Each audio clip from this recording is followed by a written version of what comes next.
दीर्घ दिन है जो इंटरस्टेट गंजेई ट्रांसपोर्ट में आम वाचफुल थी आम दुनिया सब अलर्ट होते दीर्घ दिन आम चलती आज सका 11टा बेले खबर मिलला जे गोटे आईचर गंजेई पास कर गोटे स्पेसिफिक टीम आज दिन 11:30 बेले से गाड़ी को इंटरसेप्ट कले से गाड़ी नंबर हूँ GJ27TD 1541 आईचर गाड़ी से गाड़ी की ड्राइवर करता पारस नाथ पिलाटा जो अहमदाबाद अच्छा सी अडबारू नौला रास्ता गुजरात जाऊला से गंजेई गाड़ी को इंटरसेप्ट कराला से आक्यूज को धरलु से 2.5 क्विंटाल गंजेई थिला से गंजेई कौन करथिला जो आईचर गाड़ी भितर से फल जो कैटरी कैसे बक्स अच्छी तले लुचे नौला तेणु से तार ट्रांसपोर्ट उठला अडवा फुलवाणी से गजपति अडबारू से जाऊला एठिक गुजरात तेणु ये जो धरा पड़ी आम देखू यार ट्रेल कौन कास्ट कंट्राक्ट अच्छी ये कोर्ट गुड़ जाना यार फाइनान्स टर्म देखे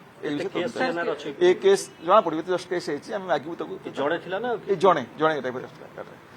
पुलिस देख 2 क्विंटाल 25 केजी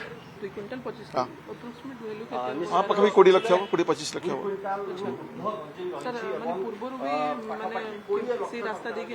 आमर तो चली सब आमर आमर डीजी साहब निर्देश अनुजाई प्रत्येक जिलार मासिक रेड चलती प्रत्येक दिन प्राय पाखापाखि टन टन संख्यार सीजर होमें देखुलू आम वाचफुल अच्छी इंटरस्टेट जो ट्रांसपोर्ट होती से बेपारी नजर रखी आमर 3टा टीम वाचफुल अच्छी राज्यर विभिन्न स्थान जो मैंने क्राइम प्रोन एरिया पर अच्छी आज से गोटे टीम इंटरसेप्ट कला यहाँ अडबारू जाऊला गुजरात तेणु ये टीम 2.5 क्विंटाल धरा पड़ी ये लोक परेशान आप्रेंड थैंक यू।